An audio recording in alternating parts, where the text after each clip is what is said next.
What does depreciation mean? Like, this isn't as nice as it was when it was first built. Every year it gets worse. So that loss of everything, you could put it on your taxes as an expense to offset the money you make. Once I have it under contract, I'll have to time my closing, because the minute I close, I have 45 days to identify where I'm gonna invest the money to avoid paying taxes. 100% cost segregation. 1031 exchange, that's always 100%. 1031 exchange is all I'm doing is I owe you taxes on this. Once I sell this, I owe you Uncle Sam. But until I don't put the cash in my pocket, I'm not gonna pay you. I'm gonna roll that debt into the next property. There's always a solution, but it's just gonna cost you time and money.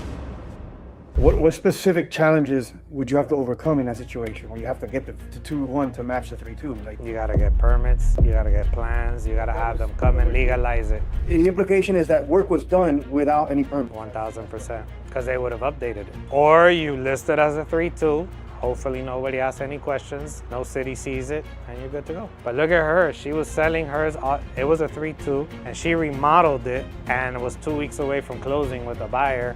And from the MLS pictures, a remodel, no bedroom change, no bathroom change, but they saw that everything was new, and in the details she put brand new, fully remodeled. They popped her, and she had to go do all the plans and permits, and they delayed the closing 6 weeks. And convince the buyer. That's where like a lot of what we do and talk about works, because I told her, I'm like, convince the buyer that you're gonna leave $40,000 at the title company in escrow, have them close so we could stop paying on the private money and stop the bleeding, because that's gonna eat up your profit for another 2 months. That's like another 10 grand that you're gonna pay. So have her close, pay off the private money, leave $40,000 of your profit at the title company with, I will close out the permits in 90 days. If I don't, Mr. Buyer, you can keep this $40,000. Once I have it under contract, I'll have to time my closing, because the minute I close, I have 45 days to identify where I'm gonna invest the money to avoid paying taxes. Okay, and that's only because it's an investment property, right?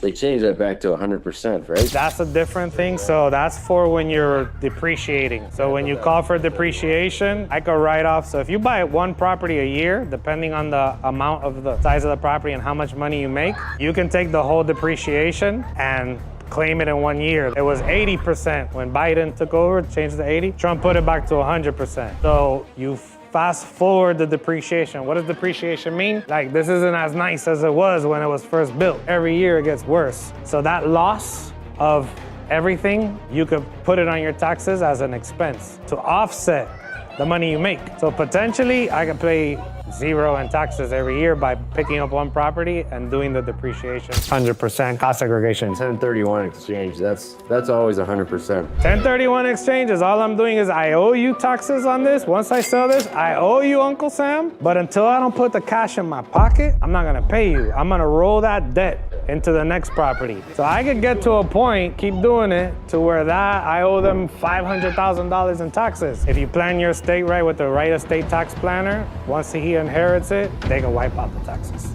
I was wondering about that, if you die with it or if it... There's a certain way to structure it to where he won't be responsible for it. So then that's what generational wealth is. We never end up paying. They're just looking for like fire alarms, fire extinguisher in the house, a telephone, no internet. Each one, even plumber. The plumber will come in here, plumbing inspection, and he won't be paying attention to the electrical. Can they be a jerk and go back to the office and talk to the electrical and be like, bro, I went to that place or whatever? Sure, but bro, that's an individual that maybe exists out there who's miserable, but most of them are not. There's always a solution, but it's just gonna cost you time and money. You know what I mean? Which is why I'm only gonna do a cosmetic flip. If it's a 3-bedroom, 2-bathroom and it's a cosmetic flip and it appears on public record the right way, I'll do something that's less money. Oh, I'll make 40 on it. The numbers make sense. There's nothing weird here. I'll paint, throw tile, maybe change a vanity or two, some lights. I'll do that all day. But if I gotta do something that there could be a potential risk factor, I better be making enough money that if I get into a pinch, it still works. So like I'm dropping 50 here, I'm losing Airbnb money, but I'm gonna try to sell this for like 730, 740. Yes, I made less money. I'm gonna be out, 60K, 70K, but I'm still gonna make 6 figures on it. So no big deal.